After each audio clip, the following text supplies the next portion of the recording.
never military. He also said the International Quartet of Middle East peace mediators had failed in its efforts. Tehran, whose leaders insist its nuclear program is peaceful and aimed at generating electricity and civilian sector projects.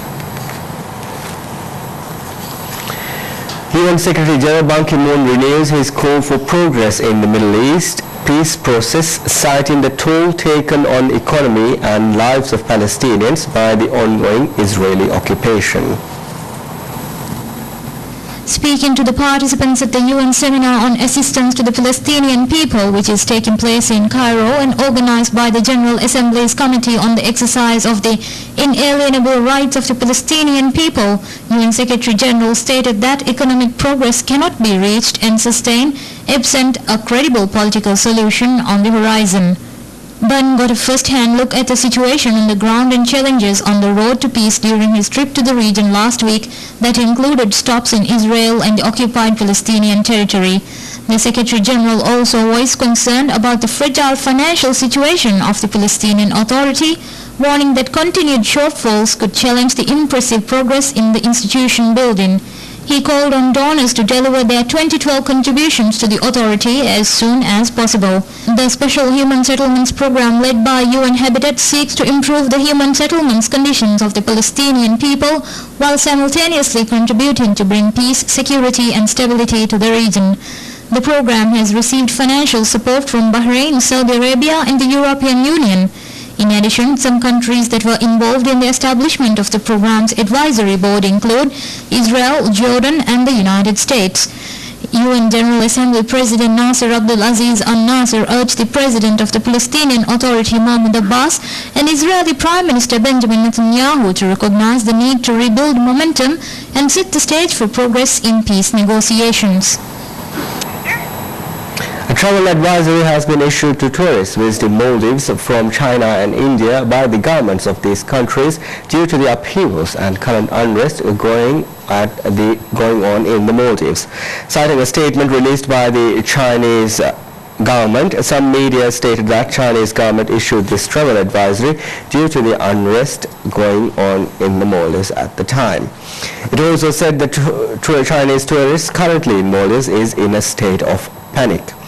At a time when European markets are low in numbers of tourist arrivals to Maldives, losing popularity amongst Chinese tourists would be a risk to the industry.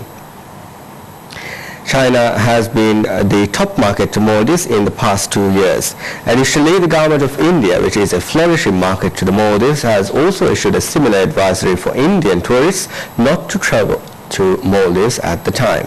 The Indian government also issued the advisory due to the upheavals going on in the country.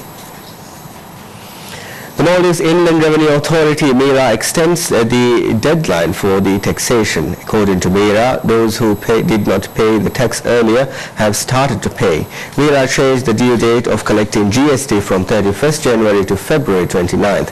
MIRA also extended the due date of collecting the BPT withholding taxation from 31st January to February 29th. These changes were brought lawfully by the rights guaranteed as the Commissioner General of Taxation.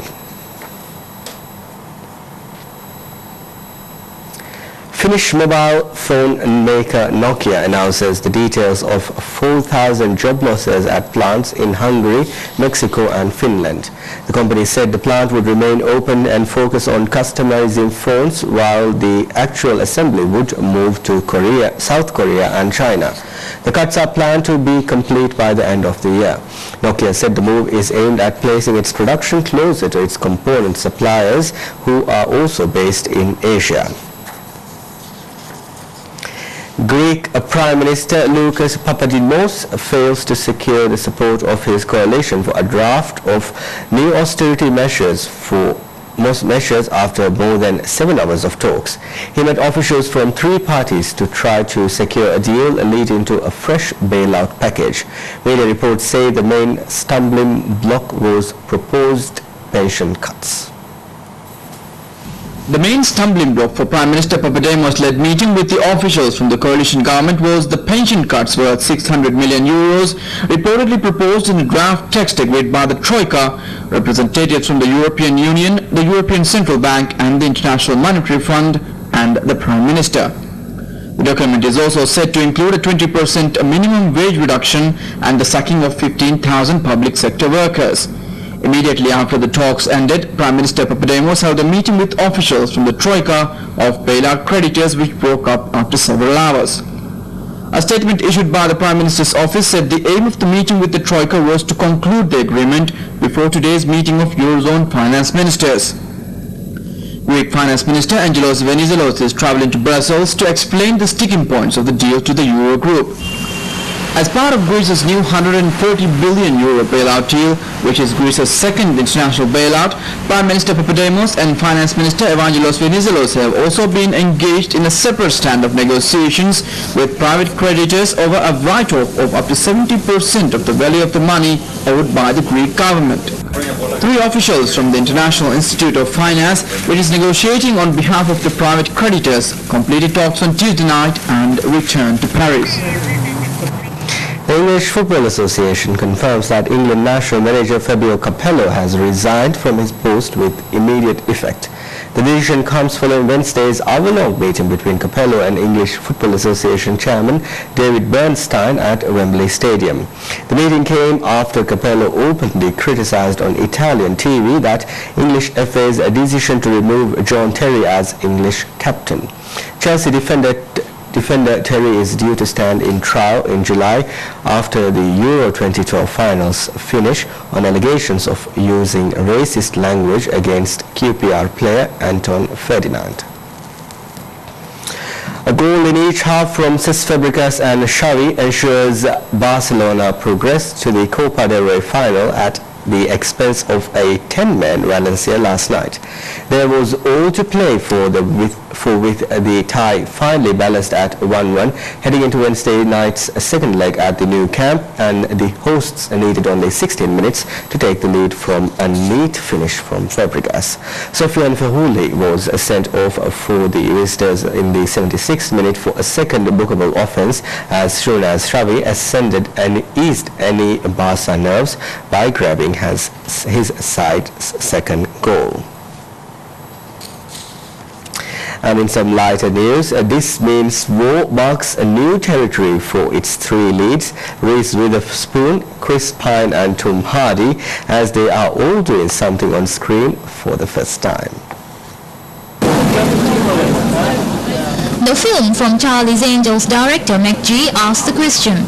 The film is what would happen if you took the greatest British agent in the world and the greatest American agent in the world, who were best friends, ran around, never fought over the same girl until Reese. And then they turn all their spy skills on each other. And it's a classic spy versus spy story, and hopefully really funny and action-packed along the way. The comic element was new to Hardy, an actor perhaps best known for science fiction blockbuster Inception. For me, just personally being a bit of a geek, is the range, the opportunity to play in a comedy at all. To do that, to see if I could do that was a challenge, and to have some fun. So that was a huge draw. Sorry, I've completely forgotten the question. I've got jet lag. For romantic comedy queen Witherspoon, the new element was the action. It was fun. I mean, it was fun being a part of it, and there was like everything, we'd do the scenes and then everything would stop and they'd have to set up all these action sequences. It was kind of bizarre. I'd never been there for that kind of thing. And for Pine, Star Trek, the Apple was a different blend for comic and action elements.